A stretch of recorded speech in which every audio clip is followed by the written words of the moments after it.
they just said it was a lower leg injury, and then they'll get, you know, MRI or X-rays, whatever they're doing tomorrow. So we should know something by the end of the day tomorrow or the following day. What do you think the way Caleb first started out tonight? Is he did a good team? Yeah, I thought he did a good job. You know, we had a lot of opportunities at the rim, and we blew some of them, and other times we just, the way they were defending, if we could get them to switch little on big, like you just had a, you know, a post up down there with some size. But it was good to see it. You know, we're trying to get things figured out. They obviously play differently with their matchup zone and how they go, and so like you got to get some guys out there that, you know, can make good decisions and make reads. At times just be simple and move the basketball, and other times you got to beat people off the bounce. But I thought they did a good job of finding him. He made some nice plays around the rim. Go ahead, Mike. Go ahead. We'll get to you. Just what Wilbur did for you also Right. without Jacobson, and to get 27 minutes, and what can this kind of mean for him as you work your way through the center position there? Yeah, you know, just for his sanity, just making that free throw, right?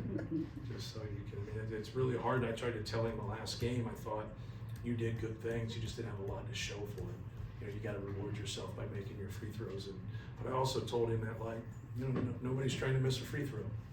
Like, you know, when you do what you're supposed to, you give a great effort, and then like you fail, like, hey man, just keep plugging. And I thought he got some elite rebounds, you know, above the rim where he went high and was able to get it. And I think that's, you know, you got to be consistent in your post D and your ball screen D and your rebounding. You got to play without turning it over.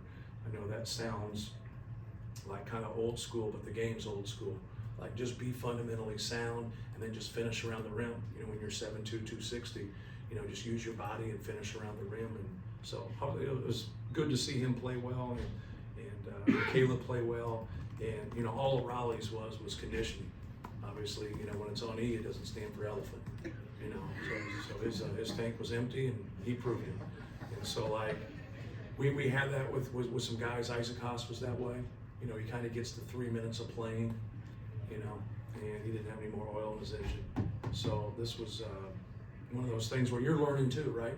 He gets thrown into a situation. I thought he did some good things for us, but, you know, he misses those layups bad, and he misses those free throws, and it's all conditioning. So we got to ramp some things up for him, but we also got to know how far he can go in a game where he needs to get a sub.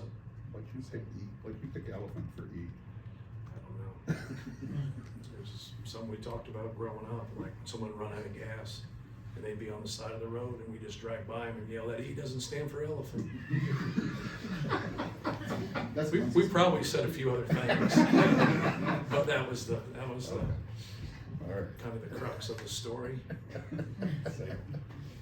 Yesterday, you were saying how, aside from Trey, none of your frontline players have really separated themselves, and Right. kind of all give you different things. But when you're practicing against each other, Will talked about, you know, a variety of skill sets that you go against every day. How much can that kind of shape you, where you're seeing different things from Caleb or Raleigh or Daniel or Will every single day? Yeah, you know, you just want them to go in the game and put good games on top. And some of the things that happen in a game, like, you guys just simply don't know, because like if you run a play or you do a defensive assignment and now they don't do what they're supposed to do. So you have to get them to where they know what they're doing and they can do their job every single time. Now when you know the rules and you stick to the rules, now competing is the most important thing.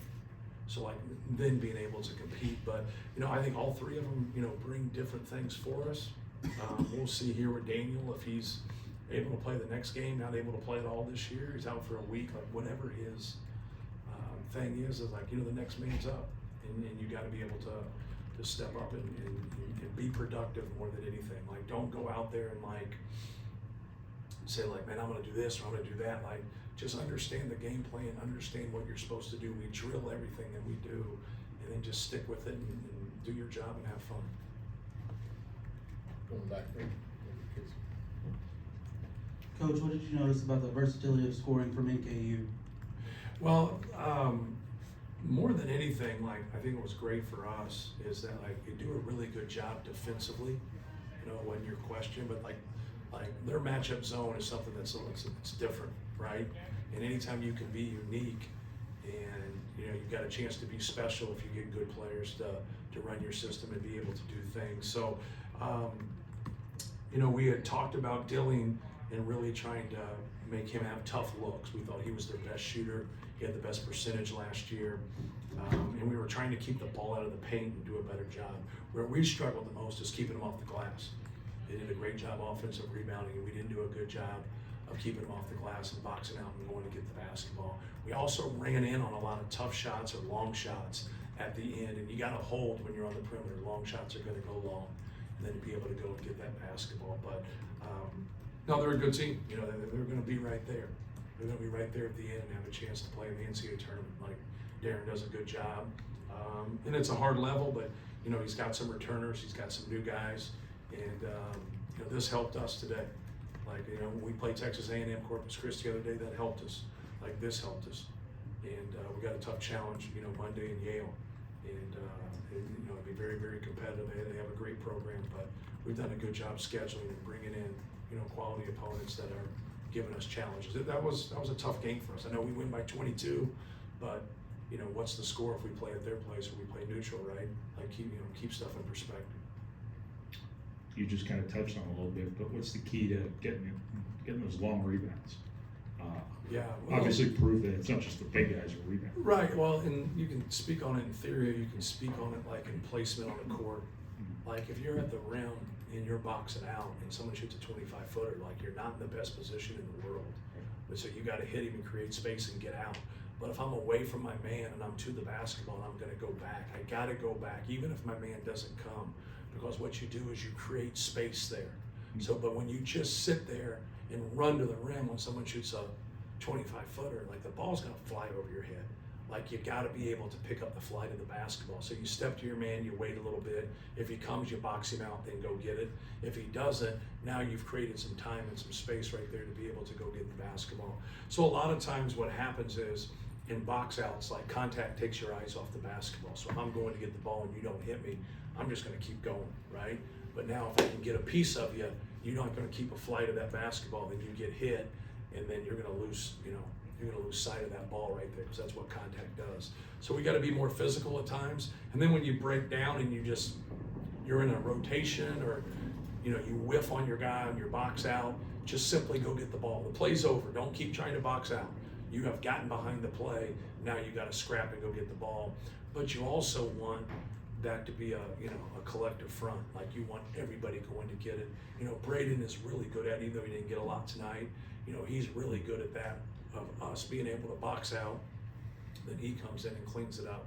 And that's ideal for us because we obviously want the ball in his hands when we push it. Matt, you kind of challenged your team this week to talk a little more, be a little more energetic for each other. How do you feel like they responded after the first game? They're just okay.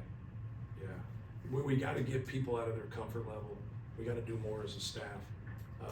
We have too many people that compete like their personality off the court. And like you can be whatever you want off the court. That's who you are. That's how the Lord made you.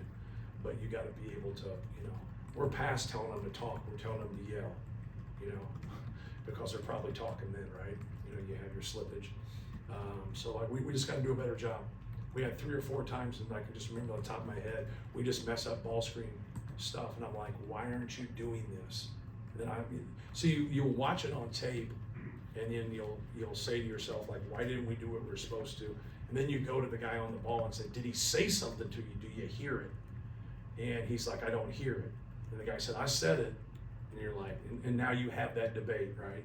It's an ongoing debate and competition when the tape can't prove what really happened. So it's so you just got to do a better job. You got to do a better job of yelling, and you know it's early, loud, and continuous what we talk about. But they slip a lot of screens, so we don't yell anything on slips. We stay away so we don't change our feet defensively, and we stay there. But there was enough ball screens that they got set tonight. When we did our job, we had success. When we didn't, you know, they're able to take advantage of it. Anything else? Israel, go ahead, right here. Have you had any other teams that have had similar challenges communicating and getting out of their comfort zones? Not quite like this, but yes, I think everybody has that challenge to start the season in terms of talking. And so, but we'll get it fixed. We'll keep working on it. We'll keep working on it. Brian and then Casey. Is there something uncommon about Bert's ability to go up and get the ball with two hands in traffic?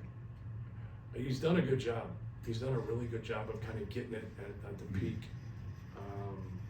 and keeping it. But you know, the one thing is you can't keep it there.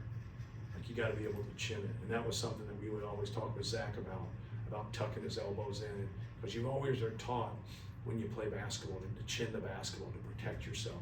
But when you're 7'4" or 7'2" and you chin it and then you turn, you're gonna hit somebody right in the noodle. And so, and they'll say like, hey, you can't do that. And you're like, what are you supposed to do? Like when you do, so we'd always tell Zebo to tuck his elbows in this way and go this way. So when he turned, he didn't have his elbow up and, you know, crack somebody right in the head. But yeah, Will's just gotta protect it then when he gets it. So we gotta do a better job. I like our effort. I don't think we've embraced the physicality of the game. I think we have to communicate better, but I like our effort. We gotta piece it together a little bit better. We're getting our hands on a lot of balls that we're not getting, but we're still around the basketball there. Now we can't dribble loose balls. We get, you know, on the break, and we had a couple sloppy plays there. Just like be fundamentally sound, like just be simple, and be able to move the basketball there. But I like our effort to go after 50 balls and rebounds and long rebounds, but we should be getting a lot more of them. You know, we just got to collect them. Last one, Casey. Matt, obviously, Fletch has started every game of his career, always been good at basketball, but it's really started off well this season. Right. Has there been anything that he's separated in his own game? You know, not really. You know, obviously he shot the ball well again tonight, and you know, he shot 44% from three last year, so it's not any shot, but very intelligent player, very competitive. He's worked really hard. You know, he's not gonna run for the Olympics in track and field, but he has worked really hard on his sprints. He's worked really hard on his body, and he's put in time. Like so one thing that you don't understand when you're trying to develop as a player, you just do everything in your power to be a good player. He's done everything in his power to be a good player. And so like, but don't sit around and say like, well, you can't do this, you can't do this. You know, try to embrace your players for what they can do. You know, he brings a lot to the table for us, and he's trying like hell to lead, and really help other guys. Sometimes you get a little bit of a wall because guys, you know, they don't like sometimes taking it from other people, but you never ignore when intelligent people speak.